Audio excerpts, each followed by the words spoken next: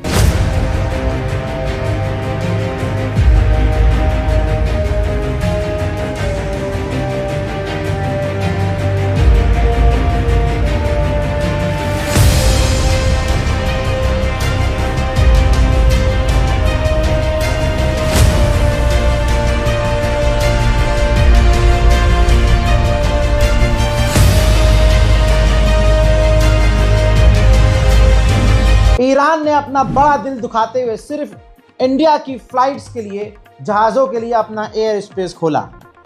और आपको बता दूं, ये पहली तस्वीर देख लीजिए, रजाग्राफी आपको दिखाना चाह रहा है।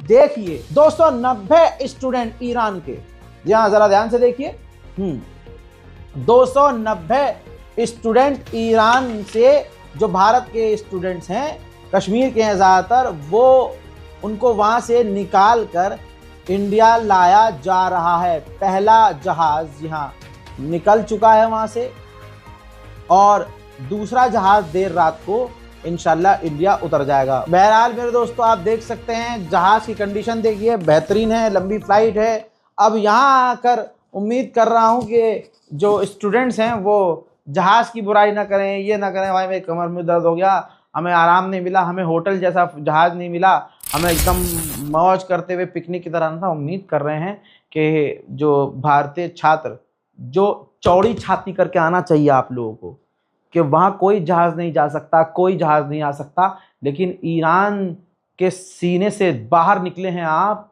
और बड़ी इज्जत और बड़े ही रौब के साथ बेखौफ होके आपको भारत ने वहाँ से निकाला है और हिंदुस्तान लेके आया है। अब यहाँ से हिंदुस्तान में, दिल्ली में आने के बाद अगर आपको थोड़ा मसला होता है तो प्लीज़ अपने हाथ से भी कुछ कर लीजिएगा प्लीज़। उधर व्लादिमीर पुतिन इजराइल पर बुरी तरह से भड़के हैं। कहा है कि ये जंग इजराइल ने भड़काई और इजराइल के जो गोल है ना वो कभी उसके पूरे नहीं होंगे। ये बयान तो सुनिए, चाहे समझ में ना आए, मजा लेकिन पूरा आएगा। They provoke the situation and this won't help them. They won't reach their goals. Every conflict. उधर व्लादिमीर पुतिन ने अपना भौकाल दिखा दिया। कहा ईरान के बुशहर न्यूक्लियर पावर प्लांट पर 200 रशियन काम कर रहे हैं वैज्ञानिक, और हम खाली नहीं करेंगे, काम करते रहेंगे। You know, these are not those who engage in actual combat, but we have some obligations, and we uphold Iran's right to peaceful nuclear energy, and not just with sheer words. Despite the complicated situation around Iran, we built a nuclear reactor in Bushehr. We established a contract to build further 2 nuclear reactors, and despite the difficult situation, रूस ने, Putin ने यह भी कहा कि Iran को पूरा अधिकार है न्यूक्लियर फैसिलिटी बनाने का। बिजली होती है, बेसिकली न्यूक्लियर पावर प्लांट से बिजली उत्पाद होता है। तो पुतिन ने वही कहा कि ईरान का भी पूरा अधिकार है और यह हमारा स्टेटमेंट है और हमारी पोजीशन कभी चेंज नहीं होगी हम ईरान के साथ। पुतिन ने कहा कि रशिया के बहुत सारे लोग, जब रूस एसएसआर था, जब टूटा नहीं था, सोवियत संघ था, तो उस वक्त जब रशिया टूटा तो बहुत सारे लोग इजराइल जाकर रहने लगे। आज इजराइल में बहुत सारे लोग रशियन बोलते हैं। मुझे नहीं पता कि पुतिन इस बात से क्या कहना चाह रहे हैं, लेकिन उन्होंने ये बात कही है। उन्होंने ये कह दिया आगे कि मैं लगातार ईरान से रोज कनेक्टेड हूँ, रोज मेरी बात हो रही है। मैंने डोनाल्ड ट्रंप हो, नेतन्याहू हो, टॉप लीडरों से फ़ोन पर बात करी और मीडिएशन करने को भी कहा है। और रही बात ईरान की, तो ईरान से मेरी रोज़ कनेक्टिविटी है और मैं रोज़ जो है उनसे टच में हूँ और लगातार बात कर रहा हूँ। साथ में कहा कि हम तो यही कहेंगे इजराइल से कि इजराइल ईरान पर हमले बंद कर दे और ईरान जो स्ट्रगल कर रहा है हम उसके साथ हैं, हर कंडीशन में हम ईरान के साथ हैं। रूस के क्रिमिनल ने यह तक कह दिया कि अगर ईरान के सुप्रीम लीडर को इजराइल ने मारा तो पंडोराज बॉक्स खुल जाएगा। यानी ये यूज होता है पंडोराज उसके लिए, जैसे कि मुसीबतों का पहाड़ टूटेगा, एक साथ मिडिल ईस्ट में बहुत सारे मुसीबतें आएंगी जिसे झेलना इजराइल और अमेरिका के लिए मुश्किल होगा। If it were to happen though, that Israel assassinated Ayatollah Ali Khamenei with US assistance, how would Russia react? Very negatively, very negatively. We will strongly disapprove it. Would it prompt any action? Well, actually, it will lead to an action coming from inside Iran. Iran's society is very well organized and very well consolidated, and it will lead to birth of extremist moods inside Iran. And those who are speaking about that. मोहतरम हजरात, फिलहाल के इस update में इतना ही। इस report को share कीजिए, चैनल को सब्सक्राइब कीजिए और दुआओं में याद रखिए। जय हिंद।